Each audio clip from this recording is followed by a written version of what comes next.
함께 만드는 언론 미디어 덕동도와 여기는 국민TV 함께 만드는 언론 미디어 덕동도와 여기는 국민TV 함께 만드는 언론 미디어 덕동도와 여기는 국민TV 함께 만드는 언론 미디어 덕동도와 여기는 국민TV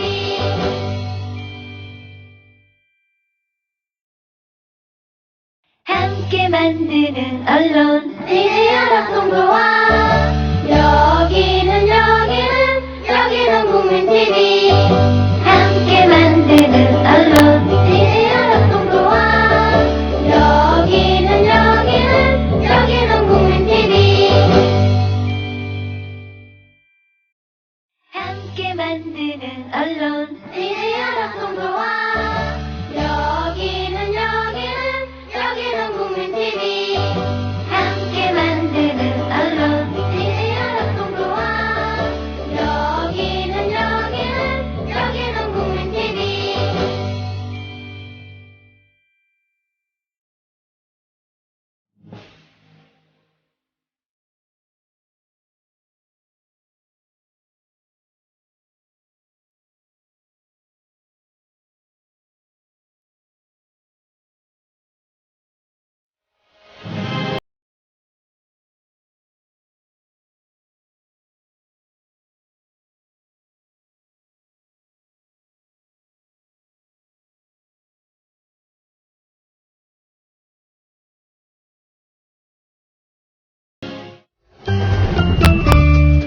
귀로만 듣던 국민TV의 팟캐스트를 이제 보이는 라디오로 시작합니다.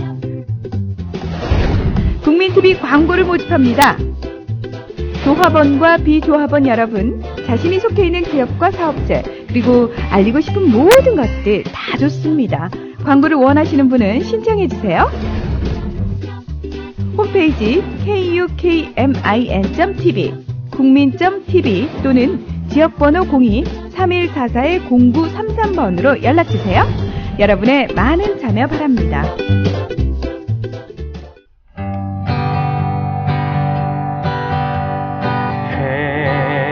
해달란 가지를 마오 가지를 마오.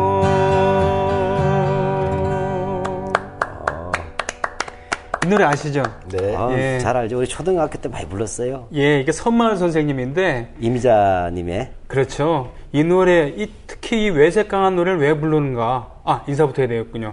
자, 애국 시민 여러분, 해외 동포 여러분, 그리고 동네 주민 여러분, 안녕하십니까?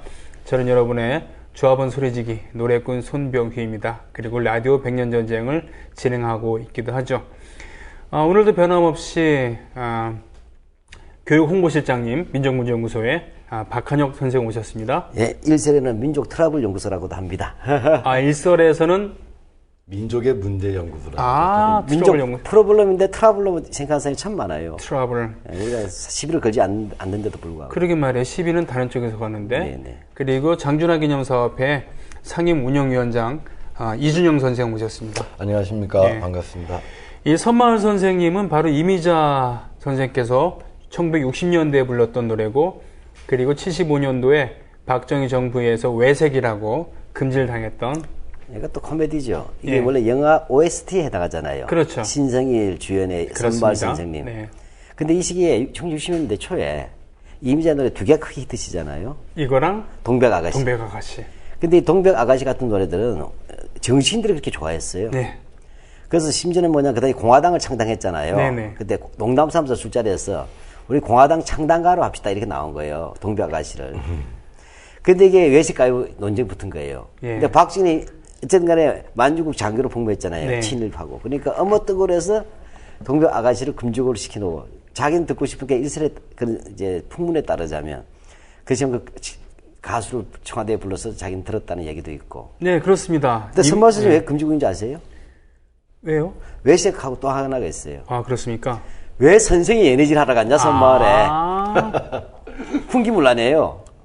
아니, 그런데 그 박정희는 자신이 소학교로 근무했었던 그 학생한테 연설을 보내게 됐었다면서요? 지난 졸업한 일부에서. 다음이지만 자기 만주가 있고. 예, 예.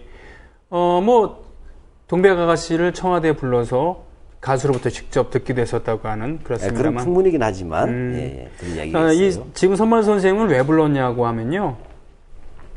바로 오늘의 주인공 장준환 선생께서 생전에 좋아하셨던 노래라고 전 얘기를 들었어요. 네. 그래서 왜 그런가 했더니 장준환 선생 역시 관연한 나이에 많은 나이의 학생이긴 하지만 아무튼 자신이 가르쳤던 학생 나중에 정신대로 위안부로 끌려갈 것 같은 그 학생을 위해서 안도를 시키기 위해서 결혼을 감행하고 그래서 귀국을 하고 결혼식을 올리고서는 바로 학병으로 갈 수밖에 없었던 그때 그런 기억이랄까요? 그런 느낌이 있어서 그런지 이 노래를 좋아하셨다라고 해서 오늘은 이렇게 시작을 했습니다. 이렇게 시작하는 것도 나쁘지는 않을 것 같아서 이렇게 했습니다만. 근데 조금 이렇게 우리가 약간은 이제 교정해야 될 게, 네.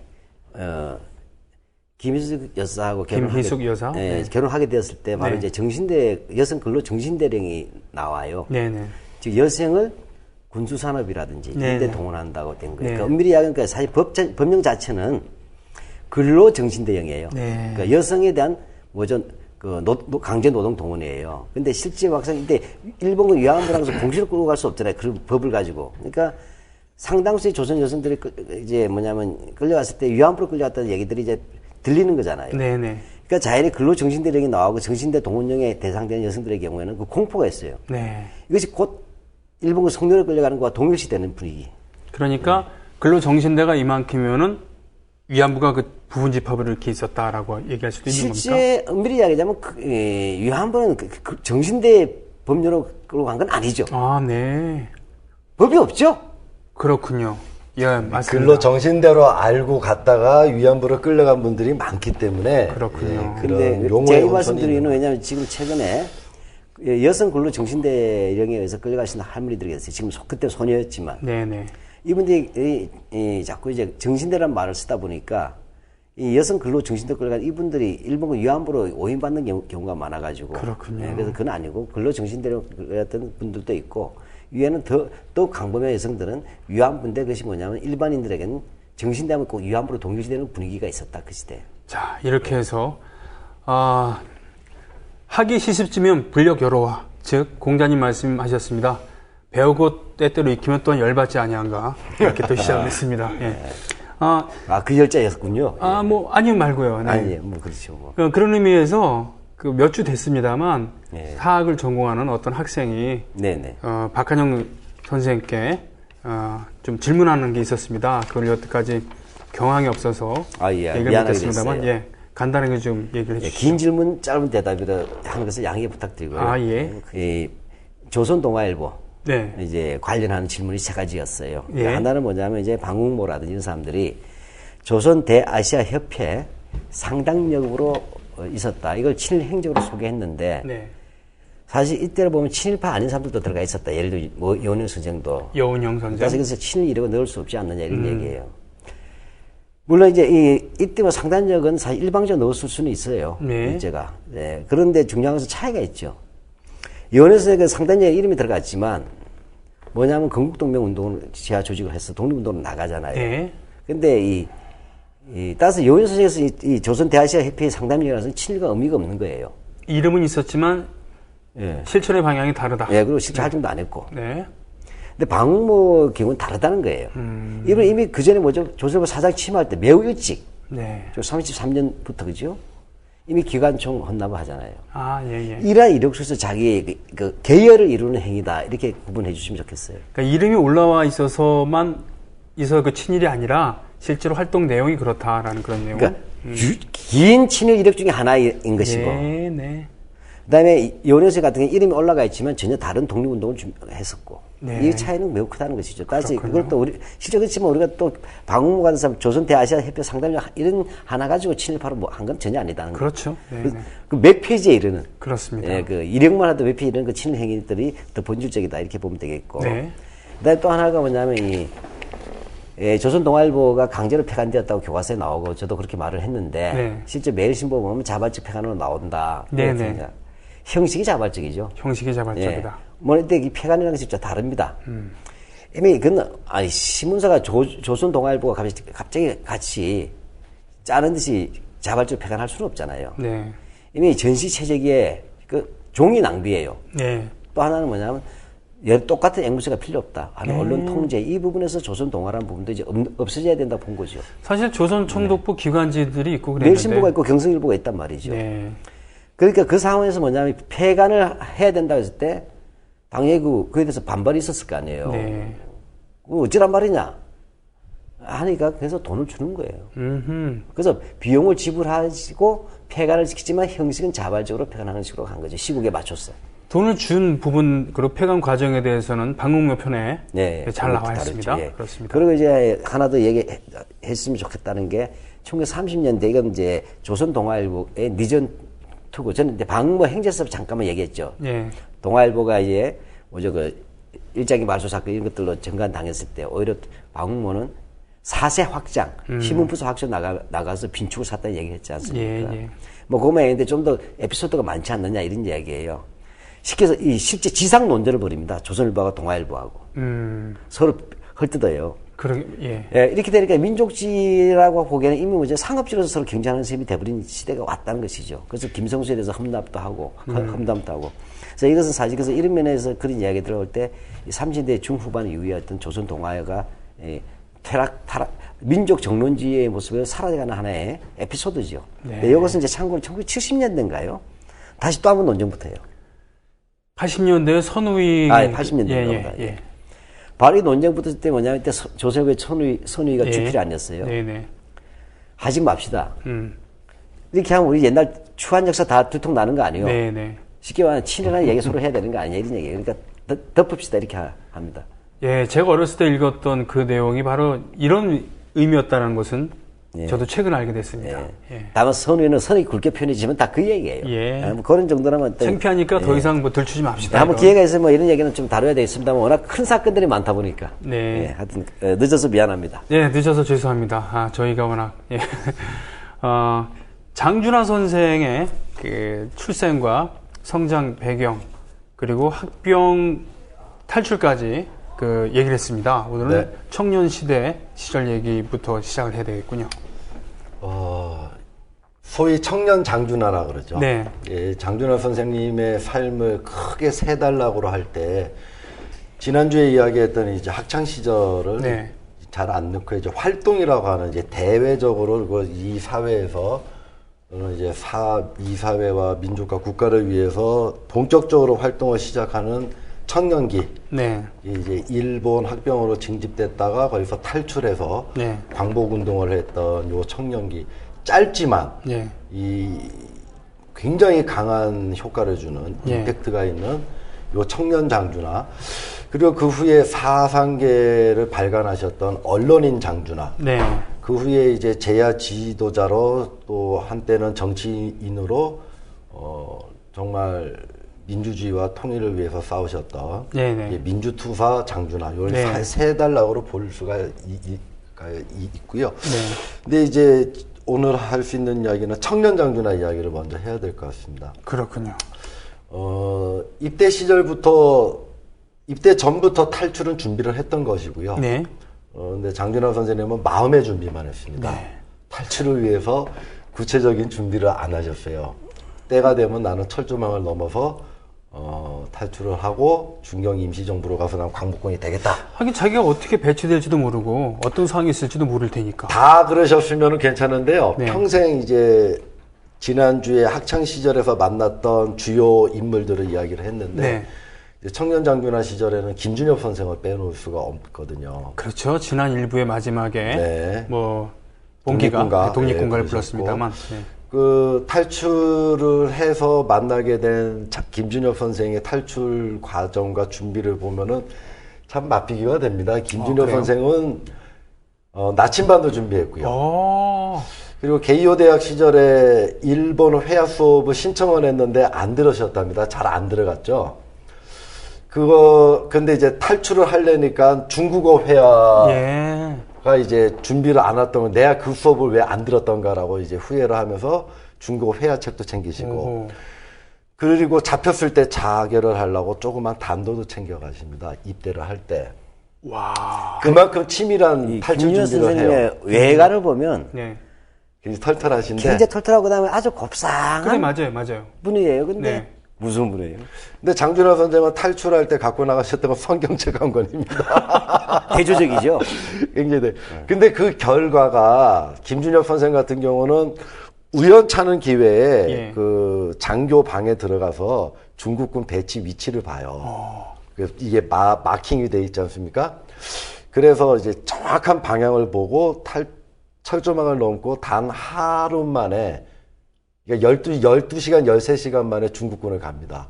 거기 가면은 일본군의 그 바운더리에서 벗어나는 거니까. 그래서 중국군으로 갈 수 예, 있다. 예, 탈출에 성공한 거군요. 네. 근데 장준하 선생은 대충 위치만 파악했어요.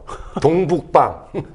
이 지역에서 동북방 80리 정도만 이제 기억을 하고 탈출을 해갖고 결국 3일 걸리십니다. 그때 중간에 일본군을 만났으면 끝이었다는 얘기군요. 일본군이 수색도 했죠. 네. 그것도 얼마나 갈 데가 깊었어요. 네. 갈 때? 근데 이제 3일 옥수수 동안 이런 거, 자고 농장 먹는 문제, 식수 문제, 네네.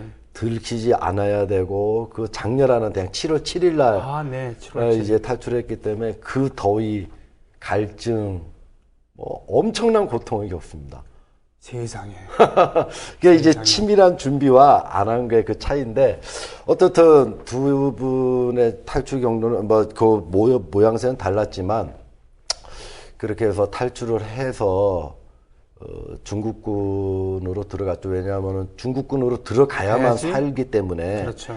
근데 이제 영화 새끼에도 나오는 그 왕정이라고 하는 그러니까 왕징웨이. 왕징웨이. 예. 그 친일 그 괴뢰 정권이 아, 네. 있었고요. 예. 그들의 군대가 이제 화평 건국군이라고 그랬습니다. 화평 건국. 줄여서 예, 화평군이라고 예, 화평군이라 했는데 화평군에 걸리면 죽는 겁니다. 네. 이거는 일본군과 똑같은 놈들이고. 일본군의 영역 부대다. 예. 그래서 항일 전쟁을 치르고 있던 팔로군이냐, 네. 장개석 군대냐, 둘 중에 하나로만 가야 살 수가 있는 거죠. 그렇군요. 그래서 이제 장준하 선생은 그 장개석 군대가 있던 중국군 유격대, 네.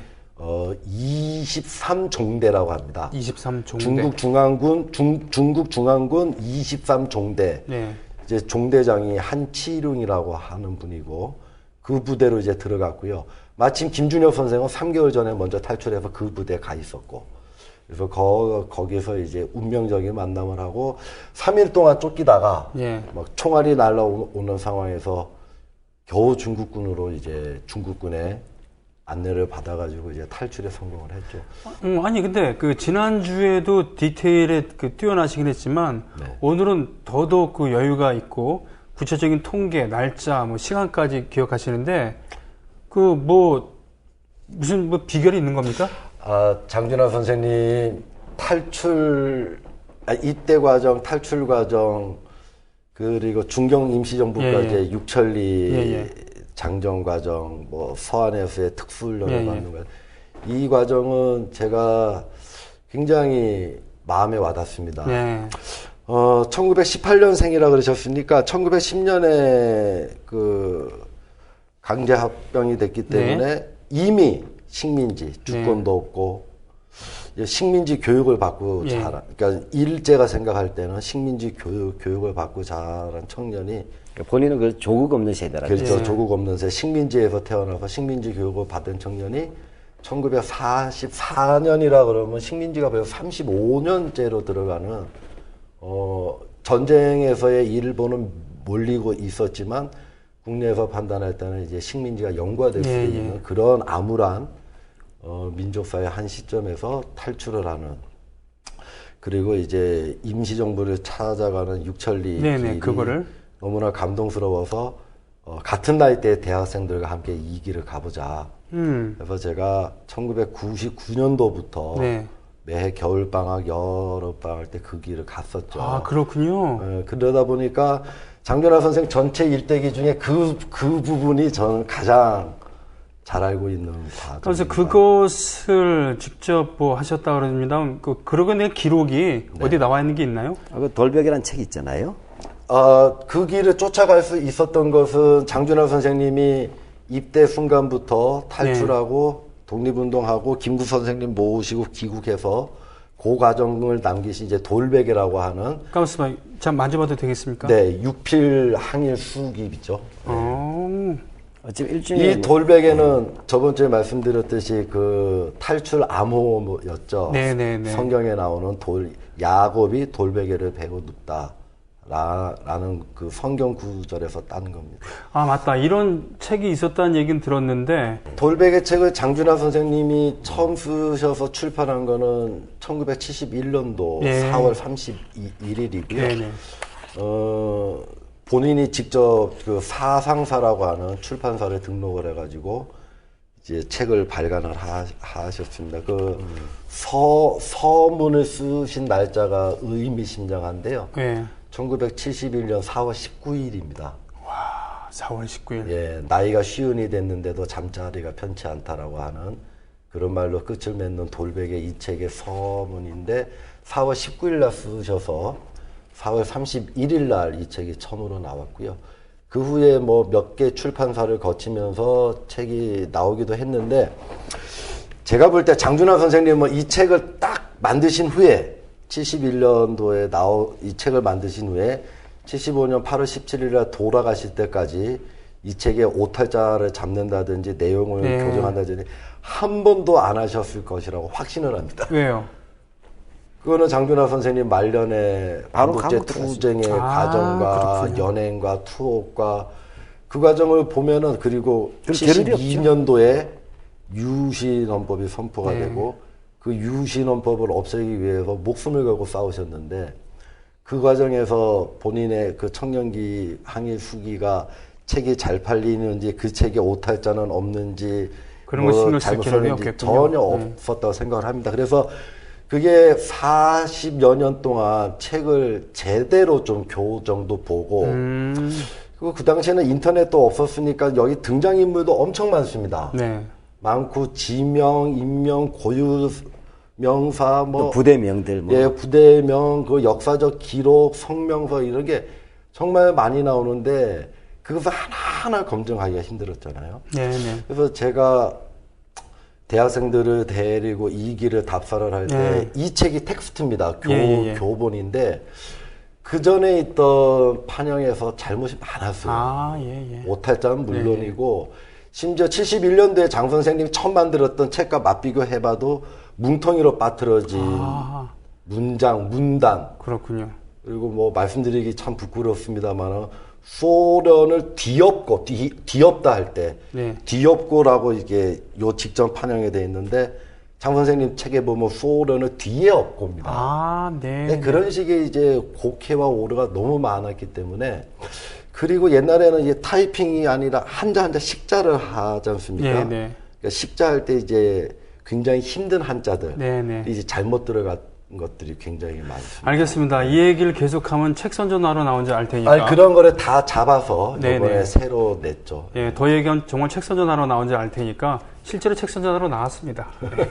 아, 청소년들이 많이 봤으면 좋겠습니다. 네. 이 책. 돌베개군요. 이건 읽을만 합니다. 지루하지 않고 힘이 있고 문장이. 청소년 권장 도서로 항상 채택이 되고 수능에도 나왔던 책이니까요. 네.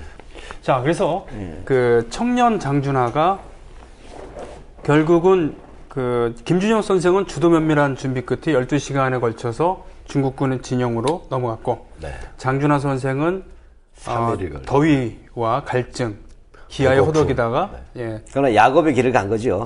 그렇군요. 그 좋게 얘기하면 장준하 선생은 뭐라 그러나요? 그 좀 좋게 얘기하면은 대범한 일단 저지르고 보자라는 직관적 행동파라고 할까요? 네, 직관적 맞습니다. 행동파. 네. 굉장히 정확한 직관적 행동파고 김준영 선생은 여기서 학자다운 그렇죠. 그 나중에 이제 이 장정을 가면서도 네.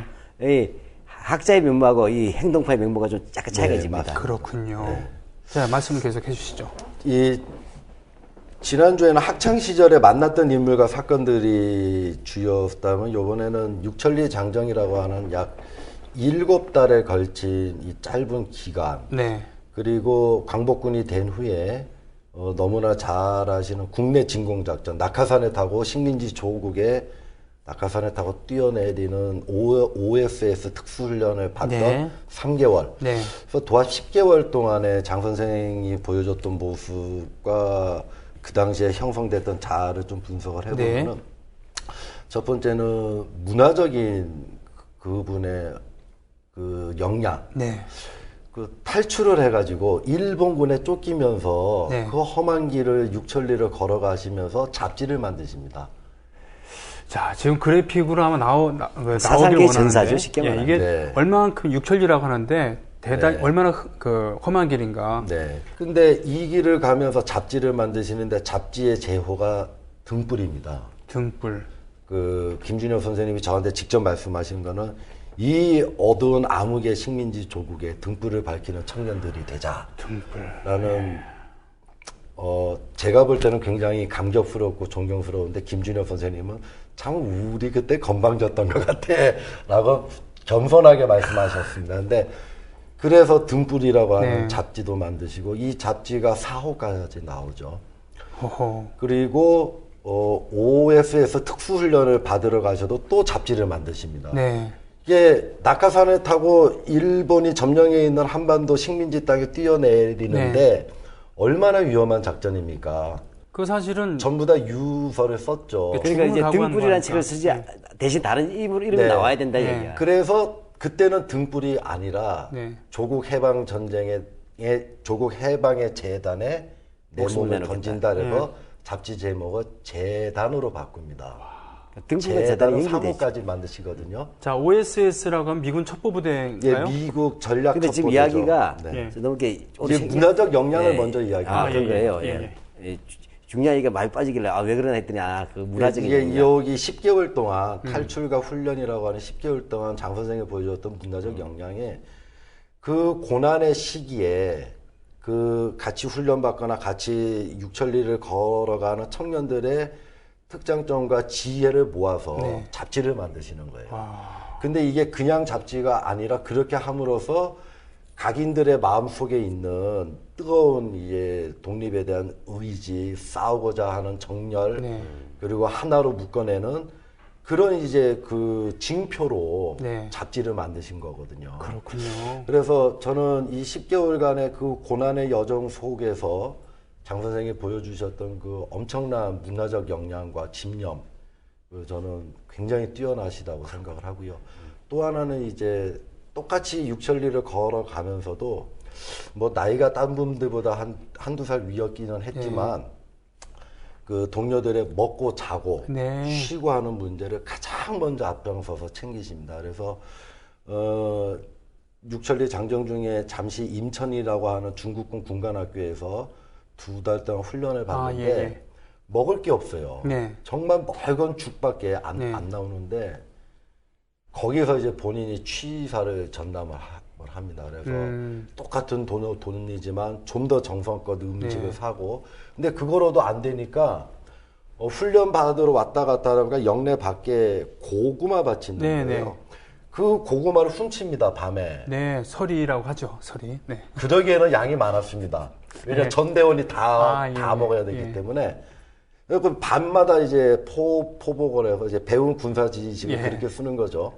이 고구마를 캐와서 밤에 그거를 쪄가지고 잠들어 있는 동료들 깨워가지고 그거를 먹이거든요. 근데 여기서 이제 장 선생이 그거를 훔칠까 말까를 고민을 하는 과정이 며칠이 걸립니다. 아. 청교도적 기독교 깊은 절대 남의 거를 훔치면 안 되는 이 정말 청렴한 가치관을 갖고 있던 분께서 내 동지들을 위해서 훔칠 것이냐, 네. 나의 신앙적 가치를 지킬 것이냐를 엄청나게 고민하는데 제가 볼 때는요, 솔직히 너무 심하게 하셔요. 너무 심하게 하셨어요. 그냥 훔칠 것 같은데 저 같으면은 네. 그게 아마 장 선생님과 제가 장 선생님을 도저히 쫓아갈 수 없는 그런 한계일 것도 같은데 결국은 매일 갑니다. 이제 매일. 아, 네. 매일 밤 훔치는데 증거를 남기지 않기 위해서 여기 한 번 훔치고 저기 한 번. 그런데 이제 눈물 그 겪네. 첫날 훔치고서 이제 참여하는 장면이 네. 나오는데 이렇게까지 참여를 하셔야 되나 싶은 생각이 들었습니다. 그의 인간적 면모인데 근데 그거를 동지애로 어떻게 승화시키냐 그러면 나의 동지들이 배가 불러서 기뻐하는 모습에 너무 좋아하셔요. 그 다음날부터는 양심의 가책을 안 느끼십니다. 근데 한번 결단을 하면은 결정하는 데까지 힘드시지 결단을 하면은 정말 뒤 안 보고 이제 몰두하시고 예 진격해 나가시는. 그러셨군요. 근데 요 모습에서 저는 장 선생이 동료와 주위 사람들에 대한 애정과 헌신, 이 탈출해서 같이 중국으로 가는 33명의 이 동지들이 누구냐? 33명이에요. 각지에서 탈출한 분들이 그러니까 먼저 탈출했던 김준혁 그리고 본인이 같이 탈출한 본인 포함 4명 네. 그래서 5명이 중경으로 가다가 중간에 중국 공안군 군관학교에 그러니까 지금으로 치면 사관학교죠. 네. 그 외에 각지에서 탈출해 있던 조선인 청년들이 모여 있었습니다. 네. 중국군들에게 군사교육을 받았죠. 네. 그쪽으로 합류를 해서 그게 33명이 됩니다. 그렇게, 야, 33명. 참 그 묘한 숫자네요. 네. 네. 그 장준환 선생님은 그들이 이제 조국 해방의 전쟁의 재단에 몸을 바치기도 해야 되고 네. 끝까지 살아남는다면은 이제 해방 조국을 건설해야 될 네. 청년 지식인들이기도 하고 그렇죠. 이제 그분들에 대한 그분의 헌신은 정말 대단했었죠. 예, 학병이라고 하는데 학병이 예를 들면 우리식으로 따면 중고등학교 과정을 한 게 아니라 적어도 대학 지금으로 과정이죠. 따지면 대학 그러니까 전문학기 대학, 이상. 대학 예, 지금으로 따면 대학 이상의 네. 그런 그 미래에 나라가 평안했다고 하면 지도자가 될 그리고 또 나라가 평안하지 않다 하더라도 그냥 대강 일제 협력하면은 잘 먹고 잘 살 수 있는 그런 청년들이었는데 탈출해 갖고 네. 전국 각지에서 탈출해서 그 중국군에 몸을 의탁했다가 거기서 우리랑 같이 싸우자라는 것도 마다하고 우리는 중경의 임시정부로 가갖고 그렇죠. 우리 조선의 독립을 위해서 싸울 것이요. 그래서 먹고 배골길을 반복하면서 네. 갔던 육철길이라는 얘기죠. 맞습니다. 예, 그 당시에 중국 그 대륙의 상황이라고 할까요? 이미 그 일본의 폐색은 좀 짙어가고 있었습니다만 네. 그 중국 그 대륙의 상황은 어땠습니까? 이때 탈출할 때가 1944년 7월 7일이잖아요. 네네. 예, 그때 같이 탈출했던 사람 중에 한 분이 윤경빈이지 않습니까? 윤경빈, 저는 모르겠습니다. 네, 그 한국 나중에 광복회장 아, 예. 또 김대중 대통령과 사돈 관계예요. 아, 예. 김홍일 선생의 장인어른이시죠. 장인이시죠. 하고. 김홍일, 그러니까 큰아드니. 네. 김대중 대통령의 큰아들 큰아들. 김홍일 네. 의원, 그러니까 사돈이죠. 예, 전 의원의 예. 자, 하여튼 간에 이 시기는 4.24년도 시기면 이제 태평양 전쟁이 아주 막바지에 이를 때입니다. 네. 예, 일제 폐망 1년 전이죠. 네네.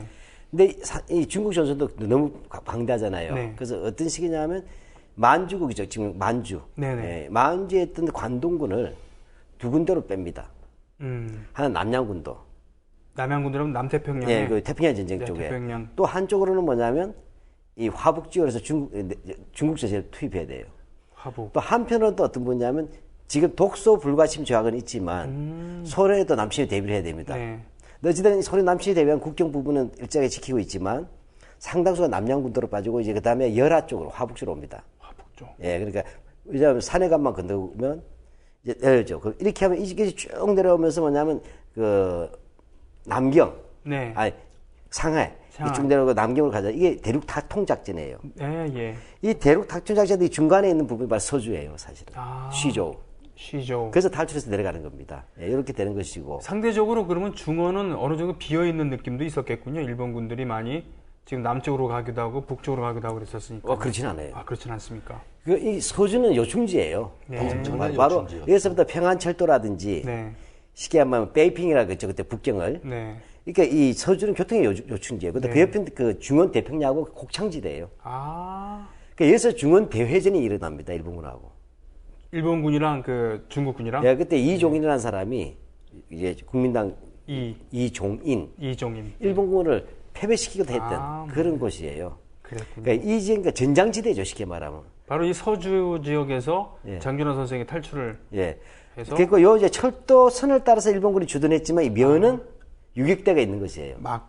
일본군하고 교전하고. 그러니까 주요 지역을 연결하는 지역을 점이라 그러면은 네. 그 지역과 지역을 연결하는 철도가 예, 선이거든요. 예. 그러니까 이 점과 선을 장악한 거죠. 일본군이. 네. 그런 나머지 지금 박한용 선생님께서 말씀하셨던 면들, 네. 면들은 대혼란의 상황이고. 예, 그렇게 되고 이제 요 부분에서 우리가 군대 배치할 때 아마 이제 돌베개 읽어보면 이제 신사군도 나오고 팔로군도 나오고 네. 이렇게 된단 말이죠.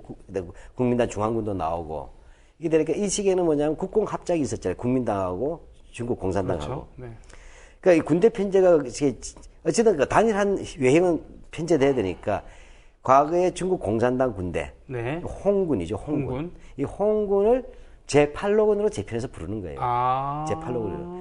그 홍군이 8로군으로 재편됩니다. 국공 합작 시기에. 보통 우리가 팔로군이라고 한다면 그러면 그것은 국공 합작 시절에 그렇죠. 시절에 예. 그 홍군을 얘기하는 것이거든요. 예, 그렇죠.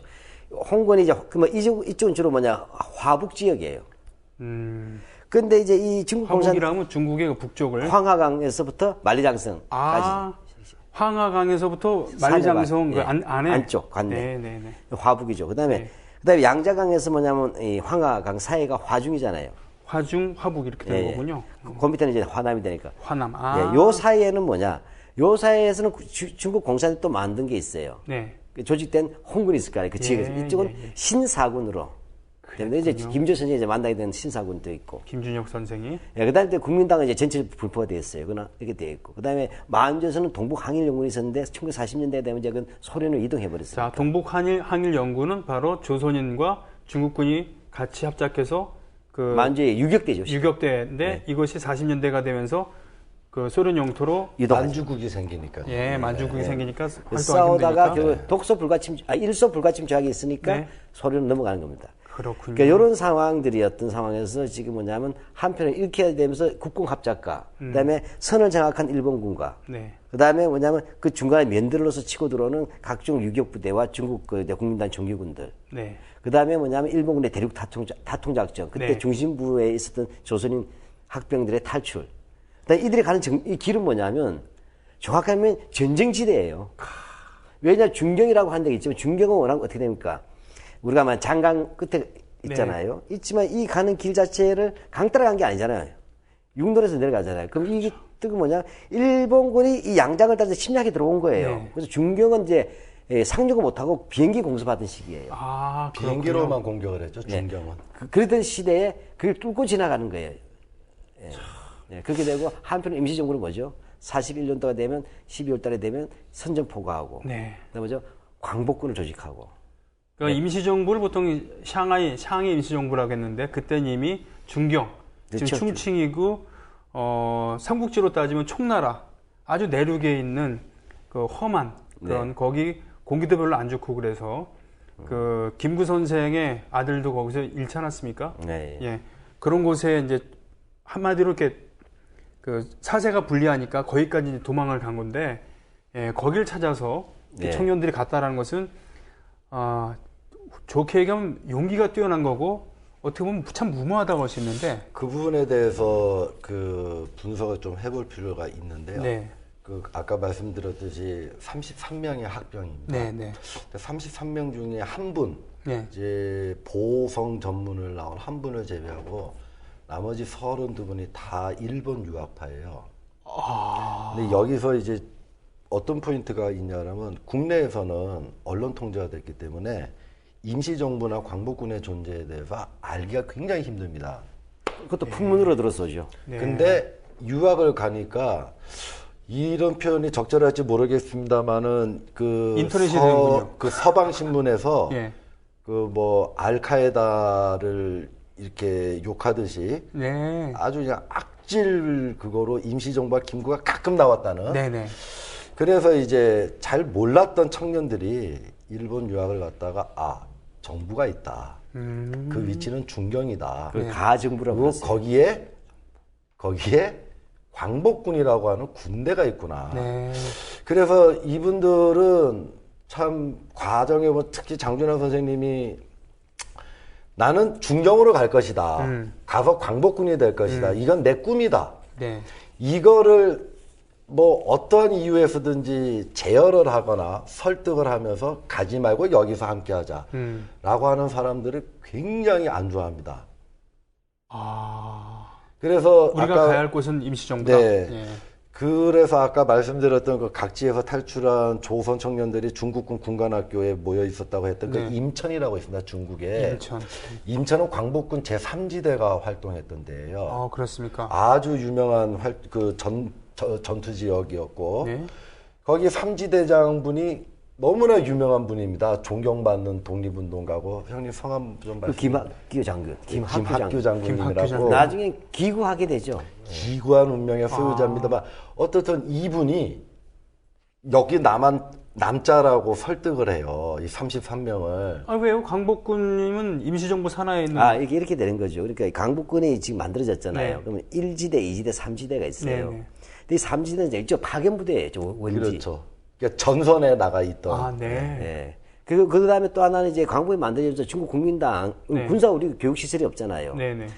따라서 먼저 국민당의 각종 군사 시설에 조선인들을 이제 훈련시키는 것을 지역마다 설치를 합니다. 나중에 또 말씀한 낙양 분교까지. 네. 그럴 때 바로 이제 임천에서는 바로 이제 김학규 장군이 있었던 것이죠. 근데 이제 나무라 그러니까 이제 이 책에도 그렇게 표현하셨죠. 참 존경하고 네. 그 정말 엄청난 독립운동의 역사와 말이 아니라 몸으로 싸우신 훌륭한 분이신데 본인도 그거 다 압니다. 근데 여기 남자 그러니까 되게 싫어해요.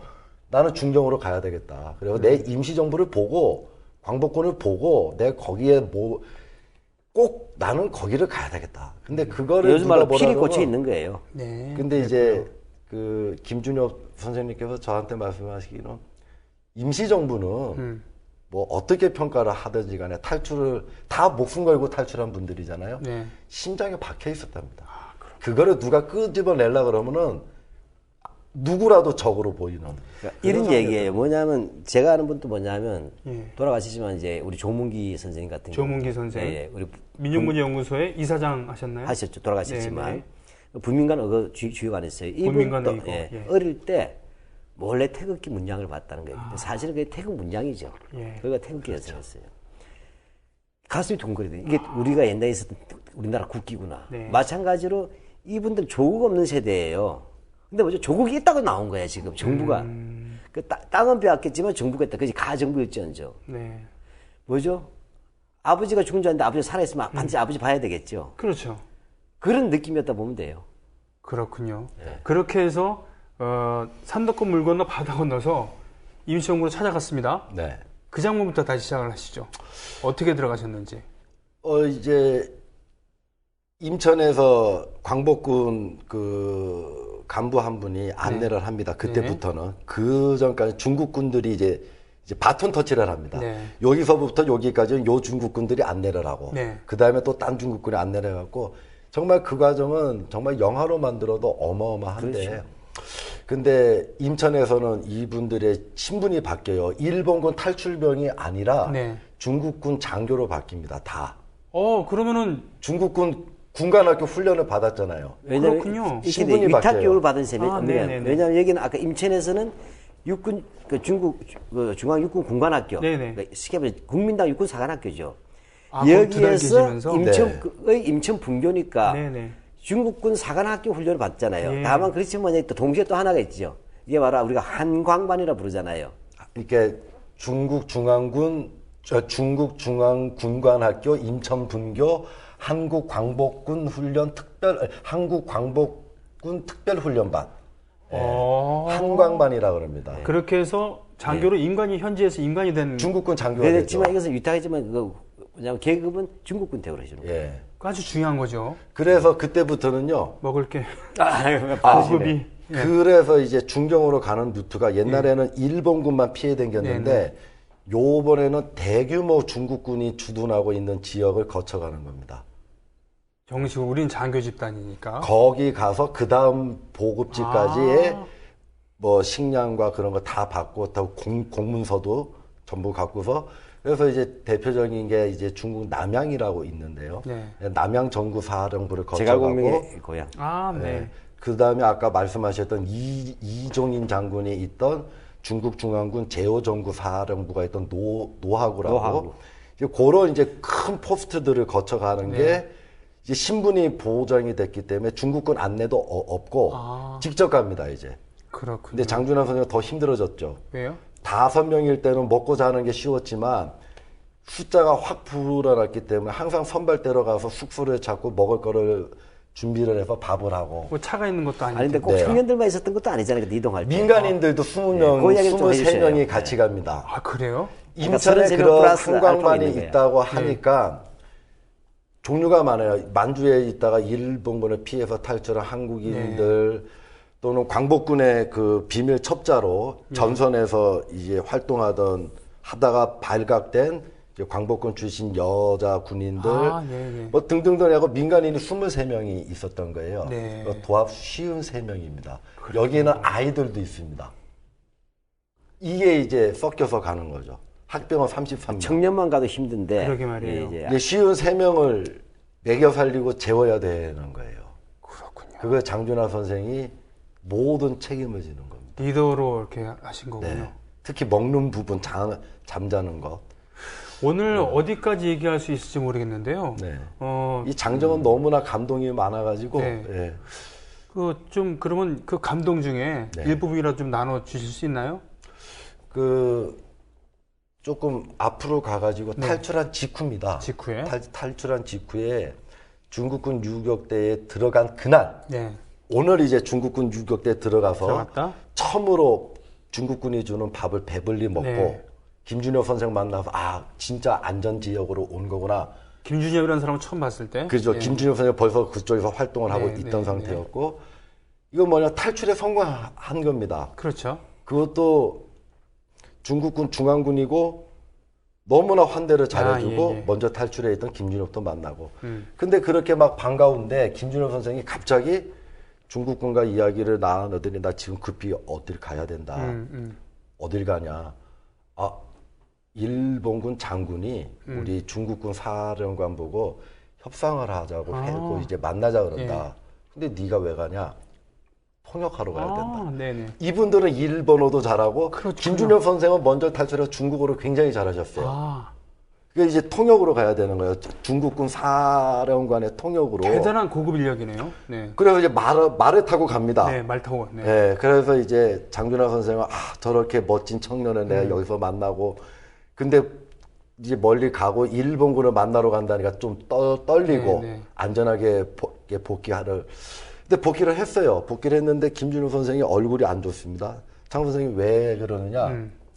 편지를 한 장 줍니다. 이렇게 협상 말미에 일본군 장군이 한치룡 중국군 장군의 편지를 하나 던졌다. 네. 그 편지를 딱 읽는 순간에 김준호 선생이 초죽음이 된 거예요. 네. 그 편지의 내용은 어이 중국군 내가 너희 부하를 30명을 포로를 데리고 있는데 내 부하 5명이 요 근래 실종이 됐는데 너희가 데리고 있다는 걸 내가 잘 알아. 그 5명이 학병이라는 얘기죠. 장준하 선생 네, 이래 네, 김준혁 선생 포함해서 네. 5명 실종됐는데 너희가 데리고 있지. 5명 주면 우리가 30명 주겠다. 바꾸자. 야, 김준혁 선생이 그거를 보고 통역을 해야 돼요. 이제 죽은 거죠. 예. 죽었구나. 예. 그리고 이제 실제로 다 통역하고 편지도 이제 보여줬는데 한치룡 장군이 딱 한마디를 했습니다. 나 너희 병사들 한 명도 데리고 있지 않다. 중국군 장군이 네. 이름이 한치룡. 한치룡, 용서갈 용자. 용성할 용자. 와. 그래서 이제 그리고 그 편지를 이제 협상이 끝나고 나오면서 김준혁 선생한테 이 편지는 자네가 갖고 있는 게 나을 것 같다고 그러니까 그 편지를 줍니다. 바로 예. 중국 사람, 중국군 병사 30명을 일본군이 포로로 잡고 있는데 네. 조선인 병사 5명. 너가 데리고 있지? 예. 근데 그거를 바꾸지 않겠다는 결단이네요. 그렇죠. 네. 대단하네요. 그만큼 풍모가 좋은 분이죠. 아니 그 남의 민족인데 그렇죠. 그리고 숫자도 적은데 이 사람들을 정말 소중하게 여겼다는 그런 얘기군요. 네, 맞습니다. 이제 그럴 줄 아는 풍모를 갖고 있는 분이고. 그러나 품속에 들어온 새는 쫓지 아니한다. 세상에. 이런 얘기죠. 품속에 들어온 새는 쫓지 아니한다. 그래서 이제 김준호 선생이 그거 다녀와가지고 그 편지를 장준하 선생한테 그 편지는 지금 장준하 선생님이 보관하고 있다 돌아가신 후에 지금 사모님이 보관하고 있습니다. 그 정말 귀한 거죠. 한치룡 각하 귀하 해가지고 보셨습니까? 예, 저는 직접 봤죠. 각하 그래 각하라는 것은 구일본군의 예. 그 구일본 그 제국주의자들의 그래서 뭐 사단장 각하 이런 말도 많이 썼잖아요. 네. 옛날 우리나라에서도 네. 박정희 대통령 각하는 물론이고 근데 어느 날 대통령 빼놓고 각하란 말 쓰지 말라 그래서 대통령 각하만 있다가 그것도 이제 민주화되면서 없앤 날이긴 맞습니다. 합니다만 원래 일본 말이었어요. 맞습니다. 예. 그래서 이 조선인 청년들은 한치룡 장군을 많이 존경을 합니다. 그렇군요. 그의 인간적 풍모와 그리고 풍모가 굉장히 좋으셨대요. 잘생겼다는 얘기군요. 굉장히 이제 덕이 있게 생기신 거죠. 근데 이제 그분이 며칠 후에 이제 그 중국군 유격대가 공격을 당합니다. 엄청나게 예. 파상적으로 공격을 당하는데 그 모택동 군대, 소위 말해 공산군이죠. 네네네. 141대가 네. 그 23 종대를 공격을 해요. 예. 그 과정에서 이제 그 한치룡 장군이 전사를 합니다. 잠깐 여기가 한치룡 국민당군이고 예. 저쪽 홍군과 홍군이 공격을 해요. 홍군이 공격을 해서 네. 아. 한치룡 장군이 전사를 합니다. 막 아이고. 그 전투가 시작됐을 때 장준하 선생은 일본군의 공격이다. 네, 라고 생각했는데 이제 같이 있던 중국군 참모들도 누구의 공격인지 몰랐다가 이제 심야의 공격을 당했으니까 그의 전세를 이제 파악하면서 이제 장개석 군대가 아니 일본군이 아니라 모택동 군대가 공격한 걸 알고 국공합작이 깨졌을 때입니까? 왜 그렇지는 그랬었죠? 않고요. 그러니까 이렇게 되면 간헐적인 전투들이 네. 근데 있었죠. 이건 사실 심각한 문제였던 것이 일종의 상층 통일 전선이에요. 아, 네, 상층. 예, 그 뭐냐면 국공합작이 중국 공산당 입장에서 보면 밑에서부터 이렇게 대중들을 모은 것이 아니라 위에서 정치 협상안이에요. 네. 최고 지도 그래서 했어요. 근데 실제 뭐냐면 지역 현장에서는 국민도 사실은 그때 장준하 선생 때는 이제 이 팔로군의 공격이었지만 국민당군들이 팔로군을 보면 많이 죽였어요. 그렇죠. 예. 예, 많이 죽였죠. 그러니까 한편으로 그다음에 이 험한 전투는 또 팔로군이 맡았어요. 그러니까 이제 또 게릴라즈가 또 들어가는 거 아니에요. 근데 이렇게 되면서 이렇게 해서 또 나오면 또 국민당국 기다렸다 또 팔로군을 총을 쏴서 죽이고 이런 일련의 과정들의 그 적대적 내부적 적대 진영이 형성돼 있었다. 그랬군요. 예, 그런 상황들을 우리가 이해해야 되니까. 예, 그래서 이 한치룡 장군의 전사는 예. 그 김준혁 선생님의 표현을 빌리면은 장준하 선생과 김준혁 선생 장형이라 그러는데 네. 2살 위이시니까 장형과 내가 본격적인 반공 의식을 갖게 된 게 그때부터다. 아, 그렇죠. 그랬군요. 우리를 살려준 생명의 은인 한치룡을 죽게 한 거는 중국 공산당.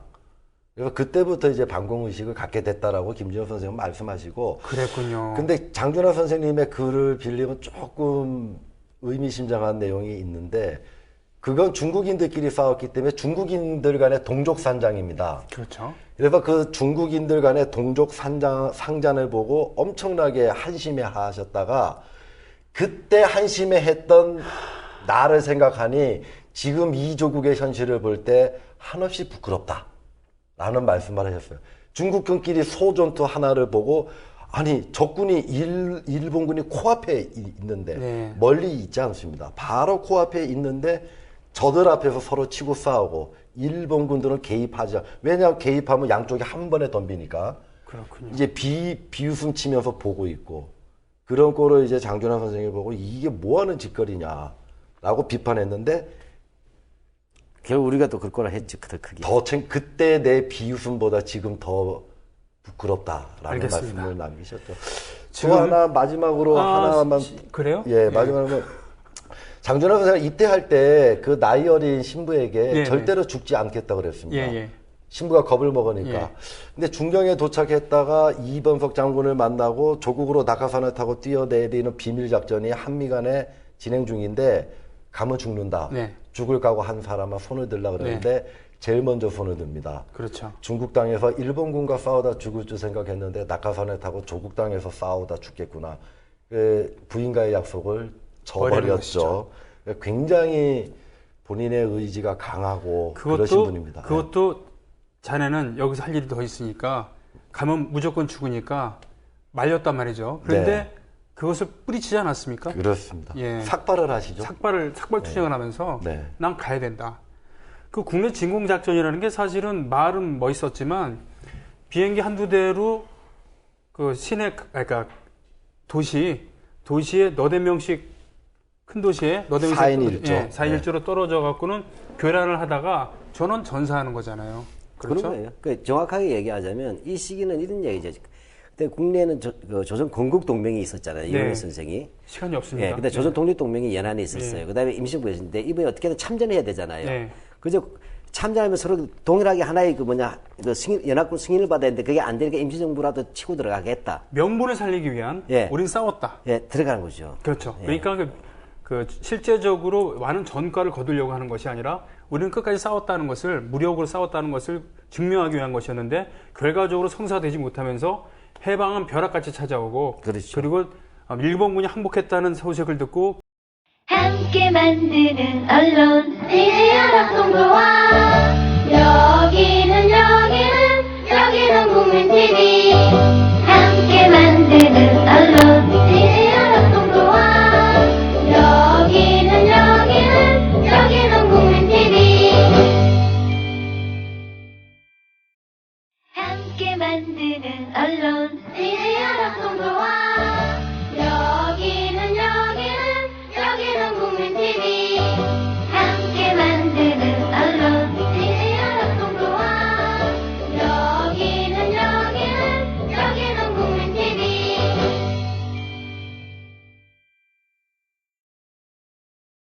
함께 만드는 언론 TV연합동부와